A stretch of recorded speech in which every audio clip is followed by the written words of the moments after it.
కాలాలు మారుతున్నా, ప్రభుత్వాలు మారుతున్నా, అధికారులు మారుతున్నా గిరిజనుల తలరాతలు మాత్రం మారడం లేదు. ఇందుకు నిదర్శనం ఆ గ్రామంలో ఉన్న పాఠశాల. ఆ గ్రామంలో 100 కుటుంబాలు, ఆ గ్రామంలో ఒక స్కూల్ ఉంది. ఆ స్కూల్లో 5 ఉపాధ్యాయులు, 55 మంది విద్యార్థులు. చాలనే ఒకే తరగతి గదిలో పాఠాలు. 10 ఏళ్ల క్రితం మరో తరగతి గది ప్రారంభించి అసంపూర్తిగా వదిలేసిన పట్టించుకునే అధికారులు. ఇంటికి 500 రూపాయలు పోగు చేసి తరగతి గది నిర్మాణాన్ని చేపట్టిన గ్రామస్తులు. అది ఎక్కడ అంటారా? పార్వతీపురం మన్యం జిల్లా కొమరణ మండలం గాజులగూడ గ్రామం మండల పరిషత్ ప్రాథమిక పాఠశాల పరిస్థితి. ఏ అధికారులు ఏ నాయకులు పట్టించుకోవడం లేదని, వారు పట్టించుకోకపోయినా మా పిల్లల భవిష్యత్తు కోసం ఇంటికి 500 రూపాయలు ఎత్తుకొని భవన నిర్మాణం చేపడుతున్నామని వాపోతున్నారు. అయితే మాకు ఏ అధికారి పట్టించుకోవట్లేదు, ఏ ఆఫీసులు పట్టించుకోలేదు, కలెక్టర్ కడలిని పట్టించుకోలేదు.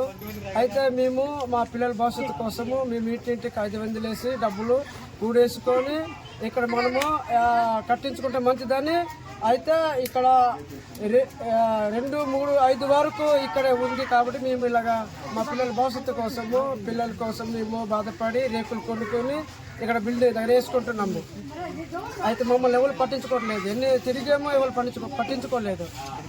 ఇప్పటికైనా మమ్మల్ని కనికరించి ఇప్పటికైనా మీరు విన్ని గ్రహించాలని మేము అడుగుతూ మీ మీద ఆశపడుతున్నాము.